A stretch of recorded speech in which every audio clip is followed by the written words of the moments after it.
ඔන්න මීදුමින් පිරුණු රැක ඔයා තනිව පාරක ඉස්සරහට ඇවිදගෙන යනවා. එළියකට තියෙන්නේ පාරේ ලාම්පු වල එළිය විතරයි. පේන තෙක් මානෙක හුස්මක් ගන්න කිසිම දෙයක් පේන්නේ නැහැ. ඒත් නිමේෂකින් ඔයාගේ මූණ ඉස්සරහ මතුවෙන්නේ ඊනකින්වත් හිතපු නැති දෙයක්. ඉතින් ඔයාගේ ප්‍රතිචාරය කොහොම වෙයිද?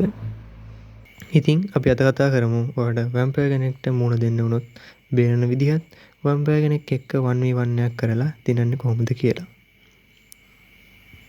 මුලින්ම කියන්න ඕන මේ වීඩියෝ එක ටිකක් කෙටි වීඩියෝ එකක් වෙයි. මං ඉස්සරහට මීට වඩා රසවත් විස්තර තියෙන වීඩියෝ ගොඩක් ගේන්න බලාපොරොත්තු වෙනවා. ඉතින් අපි යමු වීඩියෝ එකට. ඔයා දැනගන්න ඕන දෙයක් තමයි ඔයාට වැම්පයර් කෙනෙක් ගැන අවබෝධයක් නැති කෙනෙක් නම් වැම්පයර් කෙනෙක්ගෙන් බේරෙන්න තියෙන chance එක අඩුයි. මොකද ඔයා දන්නේ එයාගේ ඊළඟ මූවමන්ට් එක ගැන. ඉතින් වැම්පයර් කෙනෙක් වගේ මූණ ඉස්සරහට ආවොත් ඔයා මුලින්ම කරන්න ඕන වැම්පයර්ගේ අයි කන්ටැක්ට් වලින් බේරෙන එක. කොයි වෙලාවකවත් වැම්පයර් කෙනෙක් එක්ක අයි කන්ටැක්ට් තියාගන්න නරකයි. මොකද ගොඩක් වැම්පයර්ල වර්ගවලට හයිපොනික් ඇබිලිටිස් තියෙනවා. නැත්තම් මෝහන හැකියාවන්. ඉතින් ඔයා කලබල වෙලා අයි කන්ටැක්ට් එකක් හදාගත්තොත් ඔයාට පටන් ගත්තීම මැරෙන්න තමයි වෙන්නේ.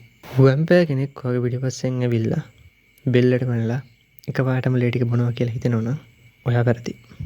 එයා ගොඩාක් සංසුන් විදිහට තමයි ඔයාට ලං වෙන්නේ. හැබැයි ඊට පස්සේ නම් ඉතින් සංසුන්කම නැහැ. පුළුවන් තරම් සංසුන්ව ඉන්න ගමන් ඔයා කරන්න ඕනේ එතනින් ගැලවෙන්න හොඳම විදිහ ඉක්මනට හිතන එකයි. මොකද ඔයාගේ වටපිටාව අනුව තමයි ඔයා කරන්න ඕන දේ තීරණය වෙන්නේ. ඉතින් ඔයාගේ වටපිටාව අනුව ඔයා කරන්න ඕන දේවල් වෙනස් වෙනවා. ඔයා මේ වෙලාවේ ෆයිට් එකකට රෙඩි නැත්නම් ඔයා කරන්න ඕන එතනින් ගැලවෙන එක. ඔයා ඉන්නේ පාළු තැනක නම් ඔයා මිනිස්සු ඉන්න තැනකට දුවන්න ඕන. නැත්තම් වතුර පාරක් ළඟට. මොකද සමහර වැම්පයර්ස්ලාට වතුර ක්‍රොස් කරන්න බෑ. ඔයා දුවන්න ඕන පරිස්සමින් හැබැයි වේගෙන්. ඒ වගේම කොයි වෙලාවකවත් පිටිපස්ස බලන්න එපා. ඊළඟ දේ තමයි වැම්පයර්ස්ලාගේ දුර්වලතාව පාවිච්චි කරන. ඔයා ඒ සිද්ධියට මුහුණ දෙන වෙලාව ඩේ ටයිම් එකක් නම් අනිවාර්යයෙන්ම ඔයා හිරු එළියට නිරාවරණය වෙන්න. ඒ වගේම ඔයාගව සිල් වලින් හදපු මොන හරි තියෙනවනම් ඒක පාවිච්චි කරන්න වැම්පයර් ඔයාගේ සීමාවෙන් එහා තියාගන්න. දැන් ඔයාලට හිතෙනවා නම් වැම්පයර් එක 1v1 එකක් කරන්න ආයෙ හිතන්නේ දේ ගැන.